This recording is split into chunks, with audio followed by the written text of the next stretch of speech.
Long before Bloody Mary was a playground dare, she was Mary Aldridge, a misunderstood herbalist living in a 1600s English village called Black Hollow. Her beauty was striking, ageless even, and many whispered that she'd made a pact with the devil. But Mary was no witch, only a healer, using roots, herbs, and rituals passed down by her Romani mother. That didn't stop the fear. When the crops failed and children started falling ill, the village turned on her. The final spark was the disappearance of the mayor's daughter, last seen picking flowers near Mary's cottage. In a rage-filled frenzy, the villagers stormed her home at dusk. They dragged her through the streets, tore her gown, and spat curses. Mary pleaded, claiming innocence, but no one listened. As the church bell struck midnight, they chained her to a wooden post in the center of the square, placed a tall, ornate mirror in front of her, a cruel relic from the local chapel, and set fire to the wood. They forced her to watch herself burn, the mirror reflecting every crackling second. As flames climbed her body, she screamed a curse so chilling it silenced the mob. "Your sins will never leave your class. Every mirror shall show your guilt, and I shall rise in their reflection." As she died, the flames turned white. The mirror blackened. And from then on, strange things began happening in Black Hollow. Mirrors shattered without cause. Children whispered about a woman in the glass. Within weeks, the entire village vanished. Homes overgrown. Paths erased. The only thing left standing was that scorched mirror, untouched by time. Now buried deep in the ruins. Centuries later, Ava Langley, a brilliant but reclusive folklore student, stumbled upon the tale while digging through sealed records at a crumbling university archive. Fascinated, she wrote her thesis on the true origins of Bloody Mary, weaving in rituals, sketches, and the legend of the cursed mirror. As her research deepened, she began to notice small things. Mirrors in her apartment fogging over without steam. Whispers when she passed reflective surfaces. Her own reflection blinking when she hadn't. One night, she dreamed of a burning woman screaming her name. Despite warnings from her professor and growing paranoia, Ava pushed forward. She found mention of a hidden chapel in what used to be Black Hollow, now just woods outside a remote UK village. Determined, she drove out alone with a camera and journal.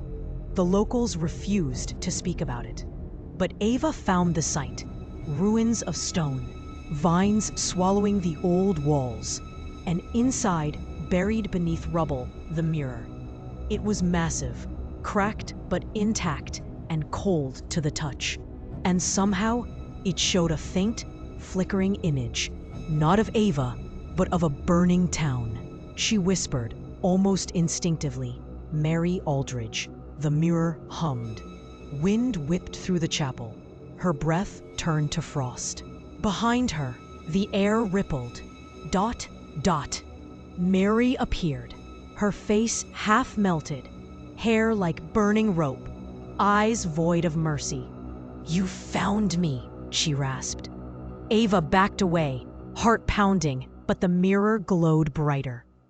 Mary reached through, her charred fingers brushing Ava's face. Her voice hissed like wind through ash. "One must take my place." Ava screamed, but her body froze. The mirror pulled her forward, slowly, agonizingly.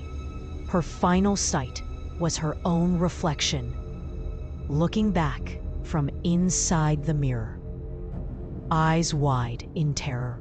The glass sealed with a pulse, and Mary vanished. At St. Margaret's boarding school, it was tradition. Every new student had to do the Bloody Mary challenge in the East Wing bathroom, a place the teachers called off limits for unknown reasons. Clara, a shy 14-year-old new to the school, was bullied into it. "Say her name 3 times in the mirror," they taunted, "or you're cursed anyway."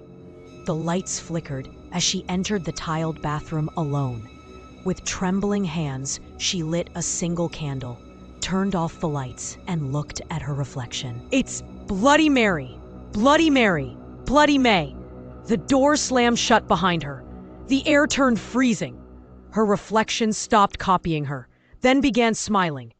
Clara backed away, but her reflection stayed still, grinning wider, bleeding from the eyes. A whisper echoed, "Your fear. It's delicious." She screamed, tried to open the door, locked. The candle blew out. In the pitch black, something sharp grazed her cheek. She ran her fingers over her skin, warm blood. The reflection now wasn't her. It was a pale woman in a tattered dress, with long black hair clinging to her face, dragging her nails down the mirror, chanting in a guttural tone, "Trade, trade." The next morning, when the janitor unlocked the bathroom, there was no sign of Clara. Just a mirror, fogged up, with a handprint on the inside and 3 blood-red words scrawled across it. "New girl stays."